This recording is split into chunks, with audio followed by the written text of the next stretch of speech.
High. তারপর আমি মাংস বানানোর জন্য এখানে মেটে আছে আর পোট আছে, মাংস কম আছে। এই মাংস বানানোর জন্য ফার্স্টে আমি কড়াইতে তেল গরম করে নিয়েছি। এখানে আমি রসুন দিয়ে দেব থেতো করা,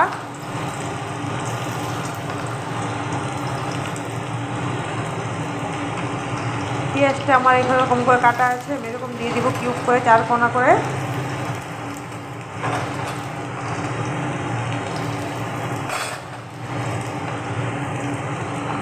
এবার হালকা লাল লাল করে ভাজার পরে আমি আলু দিয়ে দেবো।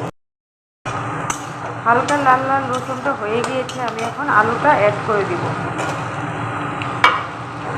আলুটা অল্প নেড়ে চেড়ে আমি হলুদ লবণ দিয়ে দিব। এখন আমি হলুদ লবণ দিয়ে দিচ্ছি।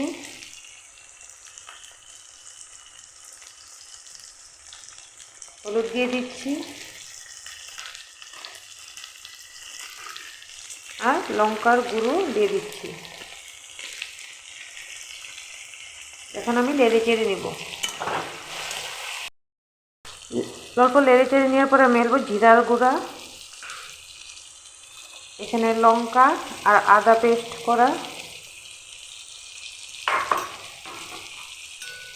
আর টমেটোটা দিয়ে দেব।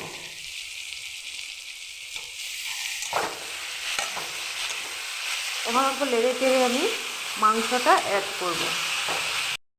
নাড়াচাড়া হয়ে গিয়েছে, আমি এখন মাংসটা দিয়ে দিব।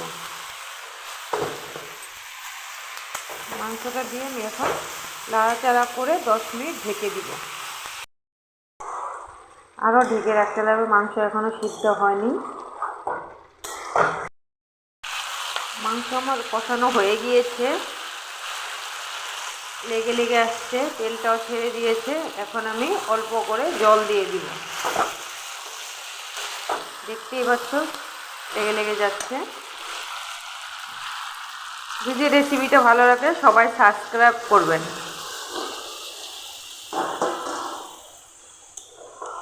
জল আমি দিয়ে দিয়েছি। এখন অল্প ফোটার পরে আমি গরম মশলা দিয়ে নামিয়ে দিব।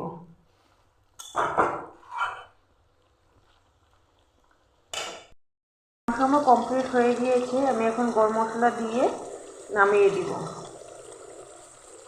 মেটে পোট এগুলো একটু মাখা মাখা থাকাটাই বেশি ভালো লাগে।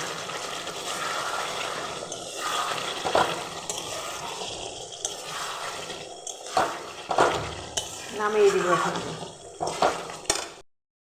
এখন আমি সার্ভ করে নিয়ে নিয়েছি। বলতো মাংসটা খেয়ে কেমন হয়েছে? এটাই যে সবাইকে কি করতে লাগবে? Like, comment, share, subscribe. By.